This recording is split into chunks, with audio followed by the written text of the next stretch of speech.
주문한다 라고 하는 말이 어떻게 들리십니까? 미국에서는 13년 전, 그러니까 2010년도에 렌트어 프렌드라고 하는 웹사이트가 생겼습니다. 렌트어 프렌드, 문자 그대로 친구를 대여해주는 서비스 웹이 되겠습니다. 현재 전 세계에 있는 60만 명의 친구들이 이 사이트에 가입이 되어 있습니다. 그러니까 이제는 외로움이나 고독이라고 하는 것이 개인적인 차이는 있겠습니다만은 전 세계인들이 생활 속에서 공통적으로 느끼는 그런 감정으로 자리 잡았다라고 하는 거예요. 그러니까 우리나라도 예외는 아닙니다. 최근에 국민일보와 우리 설문조사 전문 우리 조사기관인 PMI가 공동으로 한국인들의 외로움을 조사했는데 놀랍게도 한국인들 절반 이상 55%가 일상생활에서 외로움을 느끼고 있다라고 응답을 했어요. 더군다나 세계 28개국 대상 글로벌 인식조사에 나타난 바에 의하면 5명 중에 2명이에요. 5명 꼴에 2명이 지난 6개월 동안 더 외로워졌다라고 반응을 보였습니다. 그래 이거 하나의 개인 감정으로 치부하기에는 너무나 엄청난 파장을 일으키고 있다라고 하는 그런 얘기가 되지요. 그래서 젊은 세대들은 외로움을 달래기 위해서 SNS에 몰입함으로 인해 가지고 고립감이라고 하는 것은 더 깊어지고 있고요. 노년층들은 고독사 비율이 점점 높아가고 있습니다. 자, 고독사로 추정되고 있는 무연고 사망자의 숫자도 해가 다르게 지난해와 금년이 다르게끔 계속 고독사도 많고 무연고 추정 사망자 숫자도 그래프를 그리고 있을 정도로 엄청나게 많더라고 하는 얘기죠. 자, 그러고 보게 되면은 우리나라도 고독과 외로움으로부터 결코 자유할 수 없다라고 하는 것 아니겠습니까? 그래서 베스트셀러 고립의 시대의 저자인 노리나 허츠 박사가 외로움은 감염병처럼 위험하고 특별히 하루 담배 15개 피를 피우는 것과 똑같이 해롭다. 그리고 우리가 외로움을 예사로 생각하면 안 된다는 거예요. 하루에 담배 15개 뿜어대면 그 몸이 어떻게 될까요? 그 정도로 외로움이라고 하는 것은 감염병처럼 위험할 뿐만 아니라 담배 하루 15개 피운다 생각하면 정확하다라고 하는 얘기예요. 그래서 이 외로움의 심각성이라고 하는 것은 정신적인 질병뿐만 아니라 육체적인 질병을 가져오는 것이로구나. 그래서 발빠르게 영국 같은 경우에는 2018년도에 내각의 외로움부를 신설해가지고 외로움부 장관 하나를 따로 세우고 외로움을 적극적으로 대처해 나가도록 했습니다. 아니 외로움부가 생겼다니까. 그러니까 이걸 가만히 지켜보고 있던 일본이 영국을 벤치마킹 해가지고 2018년도가 아니라 3년 후 2011년도에 일본도 내각에다가 고립 고독 대책 담당실을 새로 신설해서 고독의 문제, 외로움의 문제를 아주 조직적으로 대처해 나간다라고 하는 이런 놀라운 사실이에요. 이번 국민일보 설문조사에 따르면은 도움이 필요할 때 의지할 수 있는 대상이 있느냐라는 응답에 우리나라 같은 경우에는 어느 정도인 줄 아세요? OECD 가입국가 41개 국가 중에서 꼴찌에 해당하는 38위예요. 외로울 때 도움을 요청할 수 있는 이웃이나 대상이 있느냐라는 질문에 취약점이야. 41개 국가 중에서 38위로 밀려. 그러니까 우리나라도 외로움과 고독으로부터 결코 자유한 나라가 아니다라고 하는 이야기예요. 절대 자유하지 않다라고 하는 그런 얘기가 돼요. 심지어 여러분 보게 되면은 병원 치료, 그러니까 외로움, 고독이 중증이 밑에 이렇게 다 도수가 있어요. 그러니까 중증 이상, 그러니까 병원 치료가 필요할 정도의 중증 외로움 환자들의 비율은 우리나라가 4명 가운데 1명 좀 넘어서는 27%를 차지하고 있더라고 하는 얘기지요. 그래야 전 세계적으로 이 외로움이라든지 이 고독이라고 하는 것이 심각한 또 하나의 정신적인 질병이라고 하는 것을 우리가 감잡을 수가 있겠지요. 그럼 여러분들은 어떠십니까? 외로우십니까? 고독하십니까? 그럼 여러분들은 한번 주보를 보게 되면 통계를 내가 다 소개를 못 드려서 주보에다 싣고 말았습니다만은 이 외로움과 고독 문제에 있어서는 믿는 사람과 믿지 않는 사람이 너무 차이가 나는 거 있죠. 믿는 사람보다 믿지 않는 사람들이 외로움을 더 타고 고독 정도가 더 심각하다라고 하는 얘기예요. 그럼 예수 믿는 사람들이 왜 외로움으로부터 비교적 자유할 수 있다고 생각하십니까? 그것이 바로 관계라고 하는 거예요.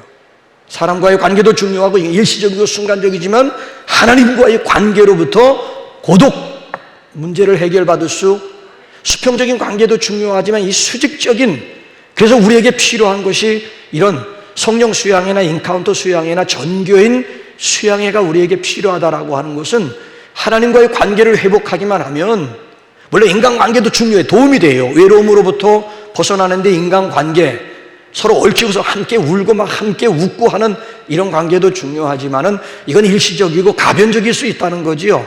근데 정말 진정한 본질적인 고독, 본질적인 외로움으로부터 자유함을 얻을 수 있는 길은 수평 이전의 수직적인 관계가 하나님과의 관계에서 이 문제를 풀어나가야 된다는 거예요.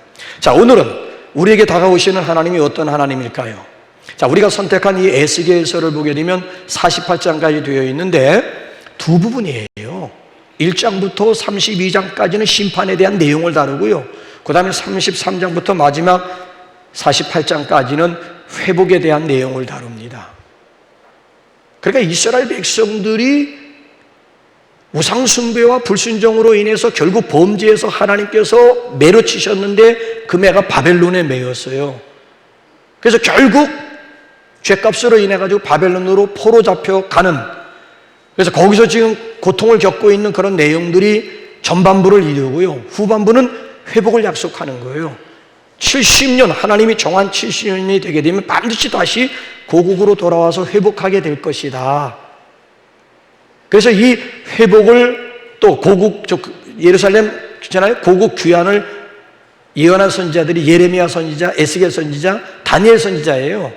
그 중에 특별히 에스겔 선지자를 통해서는 하나님이 환상을 통해서 회복을 약속합니다. 그래서 에스겔이 본 환상을 백성들에게 소개하면서 소망을 이야기하게 되고 회복에 대한 약속을 붙잡게 되었다는 거예요. 무슨 환상이던가? 에스겔서에 나오는 환상의 약속이 뭐예요? 에스겔 골짜기 하면 마른 뼈들이 다시 살아나는 그런 환상을 보여주면서 회복을 약속하고요. 그 다음에 에스겔아, 너 막대기 2개 준비하렴. 막대기 2개 준비했더니만, 자, 이쪽에는 북쪽 이스라엘이고 이쪽 남쪽 유다, 므낫세 에브라임이라고도 하자. 자, 그걸 한번 합쳐봐. 딱 봐줘. 이 남과 북이 내 손에서 하나가 되리라고 하는 그런 막대기 환상을 통해서 회복을 또 보여주고요. 그 다음에 세 번째 환상이 뭐예요? 성전, 동쪽을 향한 성전 문지방에서 물이 흘러나오는데 이 물이 점점 많아져서 나중에 발목이고 발목에서 무릎에서 허리까지 막 물이 차가져 올라가는, 그래서 온 세계에 강물을, 그 생명의 역사가 일어나게 될 것임을 성전 문지방 강물 사건을 통해서 이스라엘 백성들에게 소망을 심어주고 앞으로 회복을 약속하고 있는 환상이고요.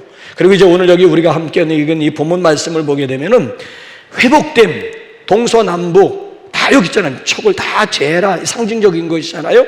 그래가지고 동서남북해서 세 지파 해서 12지파를 이루게 되고, 회복된, 완전히 회복된 예루살렘 성읍을 일컬어 뭐라고 하리라고요? 여호와 삼마.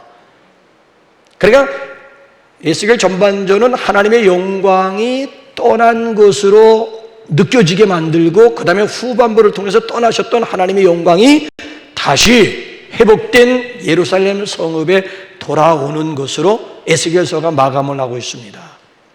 자, 지지난주 시간에 여호와 라파, 지난주 시간에 여호와 샬롬에 이어서 여호와 이레, 여호와 니시에 의해서 오늘은 여호와 삼마, 회복된, 앞으로 회복되게 될 회복된 예루살렘 성읍 이름을 일컬어서 하나님이 뭐라고 하라? 여호와 삼마라고 하리라. 여호와 삼마의 뜻이 뭘까요? 자, 이제 성경 가지고 오신 분들은 숫자 2를 난해주로 내려가 보면 여호와 삼마 해석이 나와요. 화면 보세요 한번. 시작. 여호와께서 거기 계시다. 여호와 삼마의 뜻이 뭐예요? 여호와께서 거기 계시다. 내가 하나님의 이름을 이렇게 다 설교한 다음에 테스트를 해가지고 상을 줄지도 몰라.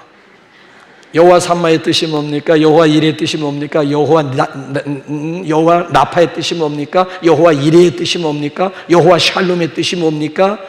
그에 대해서 시험 봐가지고 잘 맞춘 분에게 포상할지도 몰라요. 여기 여호와 삼마는 여호와께서 거기 계시다. 삼마라고 하는 것은 히브리어 삼마는 한문으로 번역하면 임재야, 임재. 영어는 대열이 뭔지 알지요? 거기 여호와께서 계시다. 거기 계시는 여호와, 거기 계시는 하나님이라고. 임재, 한문은 임재고 히브리어는 삼마고, 그리고 영어로는 대할의 의미가 있는 거예요. 내가 결코 너희를 고와 같이 내버려 두지 않으시겠다라고 하는 약속이에요. 너희로 하여금 고독감을 씹지 않도록 하시겠다라고 하는 하나님의 의미예요. 우리로 하여금 그저 고독감이나 씹어대게 만드는 그런 무정하신 하나님이 아니라고 하는 거예요. 그래서 오늘 에스겔을 통해서 주시는 이 말씀은 이스라엘 백성들을 위한 메시지, 이스라엘 백성들을 위한 약속이에요. 결코 혼자가 아니다라고 하는 거예요. 혼자 아니라는 거예요. 아수르에게 멸망당하고 바벨론의 공격을 받을 때 이스라엘 사람들은 하나님의 영광이 자신들에게서 떠났다고 생각했어요. 여러분 생각해 보세요. 육신의 고통보다 더 큰 고통이 무슨 고통? 정신적인 고통. 정신적인 고통보다 더 큰 고통이 뭐예요? 영적인 고통이에요. 우리 그리스도인들에게 가장 큰 고통이 있다면 육체적인 고통이 아니고 정신적인 고통이 아니고 영적인 고통이라고요. 저기서 엘리 라마 사박다니보다 더 극한 고통이 있을까요? 엘리 라마 사박다니의 뜻이 뭐예요? 나의 하나님 어찌하여 나를 버리셨나이까? 하나님으로부터 버림받았다라고 하는 이 의식, 하나님으로부터 나는 버림받은 존재라고 하는 이 마음보다 더 비참한 마음. 이스라엘 백성들이 그거예요. 지금 아수르가 공격하고 이스라엘 유다 바벨론이 공격할 때 하나님의 영광이 자신들에게서 떠났다고 생각하는 거예요. 그러니까 그 이스라엘 백성들의 마음이 어떠했겠느냐라고 하는 그런 이야기예요. 하나님으로부터 버림받았다라고 하는 이 고통, 바벨론의 개처럼 끌려갈 때 하나님이 우리 버리셨구나. 예루살렘 성전이 쑥대밭이 될 때 이제는 여기 하나님이 계시지 않는구나 라고 생각한 그 이스라엘 백성들을 향한, 유다 백성들을 향한 하나님의 메시지가 오늘 여기 본문 말씀 보게 되면 이스라엘 백성들을 향한 하나님의 메시지가 여호와 삼마 아니야. 여호와 삼마, 여호와께서 거기 계시다라고 하는 그런 메시지예요. 이방 나라의 공격을 받을 때도 거기 여호와께서 계셨고요. 개처럼 끌려갈 때도 거기 여호와께서 계셨고요. 이방인들이 가진 말로 시편 126편 보세요. 비판을 해봐라 뭐 하면서 야훼 백성들이 이 꼴이야 그런 조롱하는 소리, 그 현장에서 하나님 다 들으셨다라고 하는 얘기고요. 70년 동안 포로로 잡혀가가지고 고통당하는 그 현장 한가운데서 하나님이 다 보고 계셨다라고 하는 얘기예요. 이스라엘 백성들이 당하는 고통의 현장에 함께 계셨던 하나님은 오늘도 내가 당하는 고통 한가운데 우리 하나님 계십니다. 내가 눈물을 흘릴 때 내 눈물을 보고 계시는 분이 바로 하나님이신 줄로 믿습니다. 그래서 일본의 기독교 작가 가운데 엔토 슈샤코라고 하는 사람이 침묵이라고 하는 소설을 썼는데, 일본의 기독교가 처음 들어갈 때 배경이에요. 자 보세요. 그때 핍박, 우리나라도 마찬가지지만 일본에도 핍박이 얼마나 잔인했는 줄 아십니까? 예수 믿음을 지키는 사람들이 박해를 받아요. 순교를 당해요. 근데 그만 결정적인 순간에 믿음이 약한 성도들은 고무신 거꾸로 받고 씻으면서 배결을 해요. 그런 걸 양쪽을 보면서 포르투갈 신부의 고뇌와 회의를 아주 밀도 있게 그린 작품이 이게 바로 침묵이라고 하는 소설이에요. 예수 믿는다는 이유 하나 때문에 말로 표현할 수 없는 고통과 핍박을 당하는 거예요. 가령 예를 들면요, 썰물 때 있잖아요. 바닷물에 쭉 빠지면 언제 이것이 바다를 이루었더냐, 거기다가 십자가를 쫙 세워놓는 거예요. 예수 믿는 사람들 붙잡아다가 다 비끄러매요. 그리고 이제 밀물대를 지나 저기 바다가 바라 보이게끔 보니까 벌써 밀물이 서서히 들어오고 있는, 그 시간적인 차이가 있다고요. 순간적인 순교가 아니에요. 멀리서 보니까 밀물이 서서히 들어오다가 발목을 채워요. 점점 물이 차 올라오기 시작을 하는 거예요. 자, 여기까지 올라오면서 지금이라도 예수 부인하게 되면 자유함을 얻을 수 있다, 회유하기 시작하는 거예요. 그럼에도 불구하고 거기에 묶여있는 그리스도인들이 다 밀물 속에 그대로 산채로 수장이 되어가는 거예요. 그 광경, 이들에게 믿음을 전했던 포르투갈 신부가 그 광경을 보면서 절규하는 내용이에요. 하나님이 이 순간 능력을 나타내 주옵소서, 이들을 구원하여 주옵소서 부르짖어요. 그런데도 하나님의 능력이 나타나질 않아요. 그래서 마지막에 막 몸부림을 칩니다. 하나님 어찌하여 이 순간 침묵하고 계십니까? 와이! 하늘을 향해서 막 부르짖기 시작을 하는 거예요. 그때 하나님의 음성이 포르투갈 신부 귀에 생생하게 들려옵니다. 나는 침묵하는 게 아니라 지금 저들의 고통에 함께, 저들의 고통을 함께 나누고 있노라 라고 하는 생생한 하나님의 음성이 들려오게 됩니다. 그리스도를 위하여 당하는 고통 한가운데 하나님이 함께 계십니다. 여러분, 그렇습니다. 우리가 믿는 하나님은 여호와 삼마의 하나님입니다. 하나님이 우리와 함께 계십니다. 하나님은 당신의 백성들이 당하는 고통 한가운데 계시고요, 당신의 백성들이 흘리는 눈물 한가운데 하나님이 계십니다. 자, 창세기 28장을 보게 되면 야곱이라고 하는 사람이 난생 처음 집을 떠나는 모습을 소개합니다. 야간도주하는 이유가 뭐예요?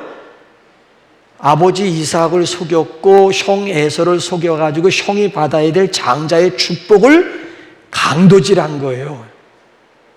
빼앗다시피 해요. 그래서 결국 형 에서가 뚜껑이 열려가지고 털사람, 우락부락한 털사람 형님이, 내 이놈의 새끼, 기회만 되면, 이놈의 자식 했는데 이놈의 새끼가 나왔네요. 내 이놈의 자식, 내 기회만 되면 이거 아주 그냥 그대로 죽여버리겠다라고 하는 형의 심사를 알고는 야간도주하는 거예요. 그러니까 처음으로 이 모태신앙 야곱이 처음으로 집을 떠나고 부모 곁을 떠나게 되는 거예요. 자, 길을 가다가 결국 날이 저물어가지고 노숙자가 됩니다. 하루를 들판에서 노숙을 하게 되는데 돌을 베개에 삼고 누워서 잠을 자는데 하나님이 야곱에게 나타나셔서 뭐라고 하시는 줄 아십니까? 오늘 설교 제목하고 연관이 있는지 한번 보세요. 창세기 28장 15절 한번 보십시오. 시작. 내가 너와 함께 있어 내가 어디로 가든지 너를 지키며 너를 이끌어 이 땅으로 돌아오게 할지라 내가 네게 허락한 것을 다 이루기까지 너를 떠나지 아니야. 내가 너와 함께 있어. 어디로 가든지 내가 너와 함께. 그러니까 야곱이 이 환상, 이 꿈을 통해서 뭘 깨달았는 줄 아십니까? 모태신앙이 처음으로 뭘 깨달았는 줄 아십니까? 한번 28장 16절 넘겨보세요. 뭘 깨달았는지. 시작. 야곱이 잠이 깨어 이르되 여호와께서 과연 여기 계시거늘 내가 알지 못하였도다. 여호와께서 과연 여기 계시거늘 내가 깨달지 못하였도다. 뭔 얘기예요? 지금까지 나 혼자인 줄 알았다고. 근데 결코 나 혼자가 아니고 나와 함께 하시는 하나님을 발견하게 되고 하나님을 깨닫게 되었다라고 하는 얘기예요. 여러분, 내가 깨닫지 못했다고 하나님이 함께 하시는 거 아니에요. 여호와 삼마야. 다윗이 길을 갈 때도 여호와 삼마, 여호와께서 거기 계셨어요. 길을 가는, 노숙하는 그 자리, 여호와 삼마, 여호와께서 거기 계신 거예요. 자, 이스라엘 백성들이 지난주 시간에 생각했던데 마라의 우물, 쓴 우물에서 그 다음에 이렇게 내다보면 저 앞에 종려나무 70그루가 있고 12샘이 있는 엘림을 내다보았더라면 오늘 마라의 쓴물 앞에서 과연 원망하면서 막 불평하면서 좌절하면서 낙심할 수 있었을까요? 아니요. 저 앞에 있는 엘림을 보는 눈이 없는, 알지 못하는 거예요. 자, 여러분 보세요.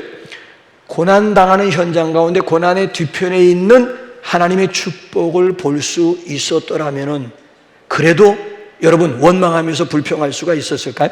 자, 구약 다니엘서 3장에 보게 되면은 사드락과 메삭과 아벳느고의 이야기가 나오잖아요. 자, 이 세 친구는 하나님 외의 인간들이 만든 그 어떠한 형상에도 절대 절하지 않겠다고 고집부리다가 결국 풀무불 속에 던져지게 됩니다. 아니, 여호와 신앙을 지켰으면 칭찬과 상급과 포상이 주어져야 함에도 불구하고 그 결과는 산채로 풀무불 속에 던져지는 무서운 형벌이요. 그럼에도 불구하고 다니엘의 세 친구는 끝까지 여호와 신앙을 지킵니다. 왕이 와서 회유함에도 불구하고 단호하게 거절하게 됩니다. 그러니까 이 느부갓네살 왕이 막 뚜껑을, 아니 이놈의 자식들, 내가 이걸 얼마나 너희들을 사랑했는데 니들이, 그래가지고 사랑이 미움으로 돌변하니까 얼마나 무서운지 평상시 불 강도보다 7배, 풀무불을 7배나 더 뜨겁게 달구어라. 얼마나 뜨거웠던지 이 세 친구 던지는 사람들까지 타 죽었대요. 그 얼마나 뜨겁게 만들었으면, 얼마나 분노, 뚜껑이 열렸으면.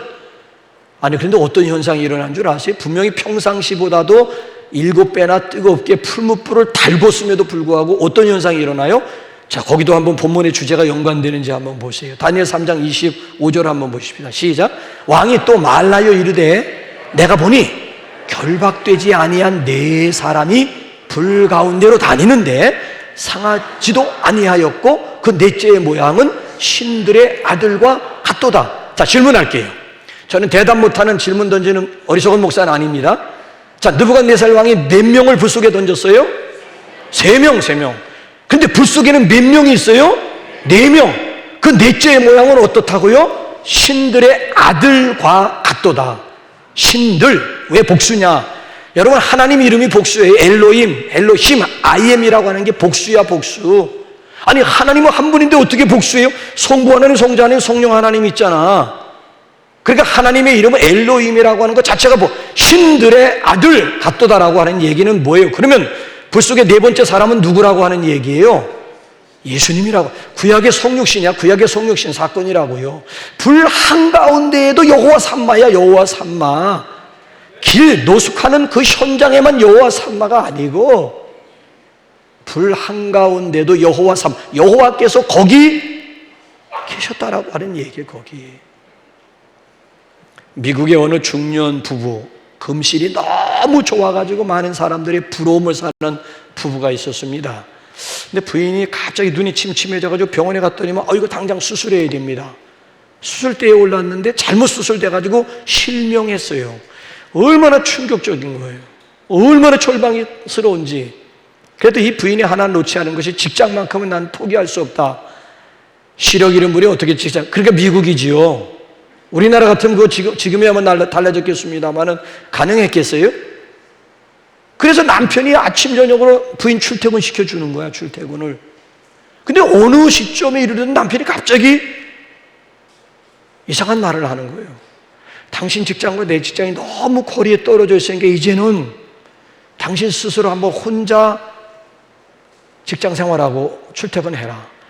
그 소리가 얼마나 섭섭하고 배신감까지 드는 거 있죠.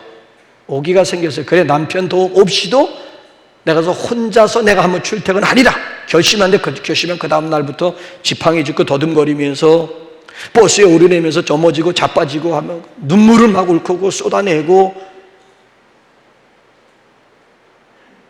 그러면서 적응이 되는 거예요. 혼자 다니는 것이 서서히 익숙해지기 시작하는 거예요.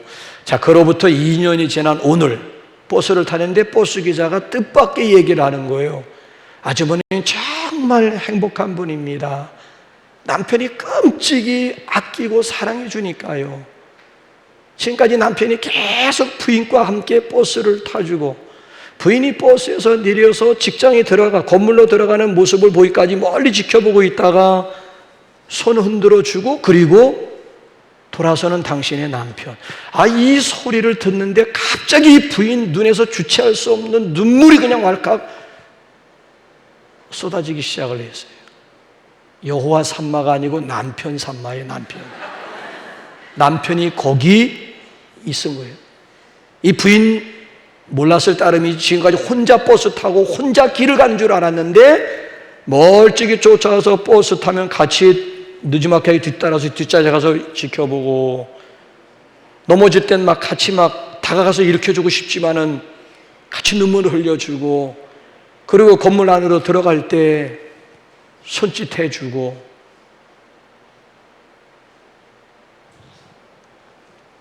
여러분, 그렇습니다. 우리가 혼자라고 생각하는 그때도 하나님은 우리와 함께 계십니다. 하나님은 시각장애인 이 부인이 어디로 가든지 남편이 그래 알지 못하게 그림자처럼 따라다니듯이, 하나님은 우리가 어디로 가든지 우리와 함께 하시는 여호와 삼마 하나님을 믿으시기 바랍니다. 누가복음 24장 보세요. 예수님에게 올인했던 제자들의 스토리가 나옵니다. 이 사람들은 배와 그물까지 다 내팽개치고 오직 예수님에게 올인했어요. 그 결과가 뭐예요? 힘없이 십자가에 돌아가신 거예요. 너무 허탈한 거예요. 기대가 크면 실망도 크다고 올인했던 만큼의 절망감. 그래서 실망한 채 낙향하고 있는 거예요. 에라, 이제 돌아가자, 고향 가자 해서 두 명의 제자가 시리에 차가지고 낙향하고 있는 엠마오라고 하는 20올이 떨어지는 길을 터벅터벅 걸어가고 있어요. 그러면서 푸념이 서로 주고받은 이야기가 뭔 줄 아십니까? 우리는 이 사람이 이스라엘을 속량할 자라고 바란노라. 현재 시제가 아니고 과거 시제야. 이 사람이 이스라엘을 속량, 구원할 자라고 바란노라, 올인했다라고 하는 얘기예요. 근데 도루묵이 돼버리고 만 거예요. 완전히 다. 그때 그 주제자들의 마음이. 그런데 여러분, 25오리 길을 가는데 부활하신 예수님이 이들 가운데 함께 동행하고 있어요. 그때 그 현상에 대해서 누가복음 24장 16절 여러분 한번 보실래요? 시작. 그들의 눈이 가리어져서 그인 줄을 예수님을 예수님으로 알아보지 못했다는 거예요. 저들이 낙심한 바로 그 자리, 그 현장에 여호와 삼마, 우리 주님께서 함께 계셨는데도 예수님을 예수님으로, 여호와 삼마로 알아보지 못했다라고 하는 거예요.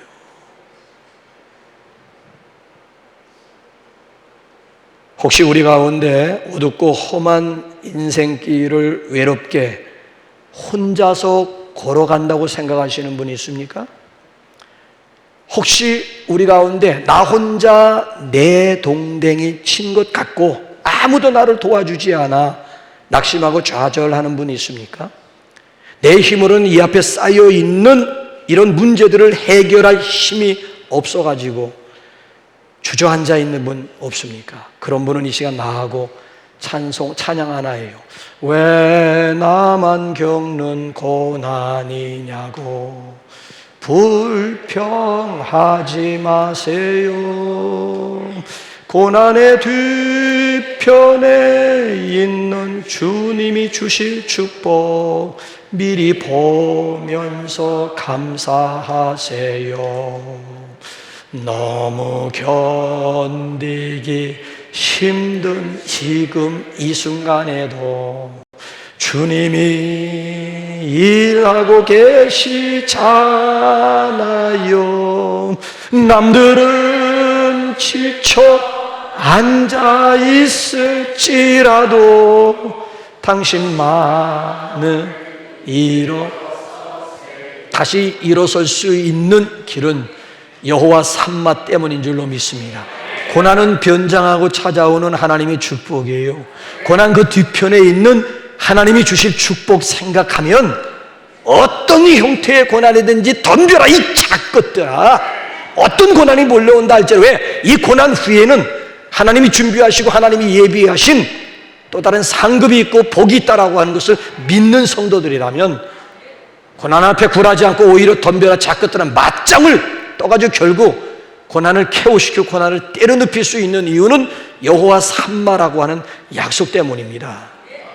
4세기 유명한 교부 가운데 어거스틴이라고 하는 사람이 The City of God, 하나님의 도성, 하나님의 도시라고 하는 그런 대작을 썼는데 13년 동안 어거스틴이 이 책을 쓰게 된 동기가 간단합니다. 주 313년에 로마 콘스탄티 황제가 밀라노 칙령을 발표했습니다. 밀라노 칙령이 뭐예요? 기독교를 국교로 받아들인다라고 하는 선포예요. 그러니 이거는 기독교인들이 바라던 바, 기도의 제목 응답 아니겠습니까? 왜? 지금까지 신앙의 자유를 위해서 땅속으로 기어들어갔거든. 땅속에 도시를 만들고 카타콤을 만들고 해서 은둔 생활을 하면서 믿음 지켰는데 이제는 로마가 기독교를 국교로 삼는다라고 하는 것은 밀라노 칙령을 발표했어요. 그래서 은둔 생활하던 기독교인들이 다 밝은 세계로 나와가지고 자유껏 마음껏 신앙생활하게 됩니다. 그 교회 역사를 보게 되면 막 일취월장을 하게 됩니다. 근데 웬걸 410년에 야만인 가운데 고트족에 의해서 로마가 완전히 야만인들 고트족에 의해서 완전히 무너지게 됩니다. 그 광경을 누가 보게 되는가 하면은 어거스틴이 똑똑히 눈으로 목도를 하게 된 거예요. 그러면서 충격과 함께 회의에 빠지게 됩니다. 소위 말하면 시험에 빠졌어요. 어거스틴이. 아니 하나님을 믿는 성도들의 도성이 어째서 저 하나님도 알지 못한 저 야만족들에 의해서 하나님을 믿는 하나님의 도성 로마가 무너질 수가 있단 말인가? 이건 있을 수도 없는 이야기야. 이건 아니야 하면서 회의 차원을 넘어가지고 완전히 시험에 빠지게 되었습니다. 그때 그 마음이 마치 예루살렘 성이 무너지고 하나님의 성전이 쑥대밭이 되고 예루살렘이 멸망하는 그 광경을 지켜보면서 하나님은 떠났다, 하나님의 영광이 떠나고 하나님은 여기 계시지 않다고 울부짖었던 이스라엘 백성들의 마음과 다를 바가 없었다는 거예요. 만약에 하나님이 살아계시다면 어떻게 하나님의 성전이 이렇게 쑥대밭이 될 수가 있고 어떻게 하나님을 믿는 기독교를 국교로 받아들인 하나님의 도성이 이렇게 쉽게 무너질 수가 있겠느냐라고 하는 절규예요, 절규. 그런데 시간이 흐르면서 가만히 보니까 어거스틴이 비로소 깨달은 것이 하나님의 섭리를 깨닫게 되었다라고 하는 거예요. 하나님은 얼마 후에 가만히 보니까 야만인들 고트족이 크리스천들로 바뀌어지는 거 있죠. 그리고 그 견고했던 로마가 무너졌는데 게르만 민족에 의해 가지고 다시 로마가 세워지게 되고 다시 세워진 그 도시를 그 국가를 신성 로마 제국, 먼저는 로마 제국이었는데 게르만에 의해 가지고 다시 세워진 그 나라 이름을 명명하여 신성 로마 제국이라고 부르게 된 거예요. 신성 로마 제국. 야, 하나님의 섭리가 이러하단 말인가. 그러니까 어거스틴이 가면 전부 다 더 크고 더 강한 성이 된 거예요. 옛날보다 더 크고 더 강한 나라가 세워지게 된 거예요. 얼마나 여러분 신비로운 일입니까? 하나님은요, 나라가 무너지는 거기도 계시고요, 하나님은 나라가 세워지는 거기도 계시는 거예요. 거기도 계시는 하나님이에요. 세상 나라를 무너뜨리고 하나님의 나라를 다시 세우시는 이런 하나님의 섭리를 보면서 어거스틴이라고 하는 사람이 글을 쓰게 된 거예요. 비록 인간의 눈으로 볼 때에 하나님의 나라가 무너지는 것 같이 보였지만 그래서 하나님이 없는 것처럼 느껴져서 낙담하면서 눈물을 흘렸지만 근데 하나님이 그러니까 알고 보니까 하나님이 작은 것을 무너뜨리고 더 큰 것을 세우기 위한 하나님의 계획이 있고 하나님의 섭리가 있다라고 하는 것을 비로소 깨닫게 된 거예요. 그래서 13년 동안 이 하나님의 섭리를 널리 알리기 위해서 성경 다음으로 대작이라고 할 수 있는 The City of God, 하나님의 도시, 하나님의 도성이라고 하는 그런 책을 쓰게 되었다는 거예요. 성도 여러분, 어떠한 일, 어떠한 경우에도 낙심하거나 좌절하거나 절망하지 마시기 바랍니다. 오히려 날마다 우리와 함께 계시는 여호와 하나님, 여호와 삼마 하나님을 기억하시기 바랍니다. 큰 고통과 시련을 당해서 나만 홀로 내동댕이 친 것 같고, 나만 지금 억울한 일 당하는 것 같고, 나만 불행과 비극의 주인공이 된 것 같이 느껴질 때에도 여호와 삼마 하나님을 의지함으로 여호와 삼마 하나님을 경험할 수 있는 역전의 용사들이 되시기를 주님의 이름으로 축복합니다. 우리 이준호, 우리 서준호 형제 우리 나와서 1부, 2부는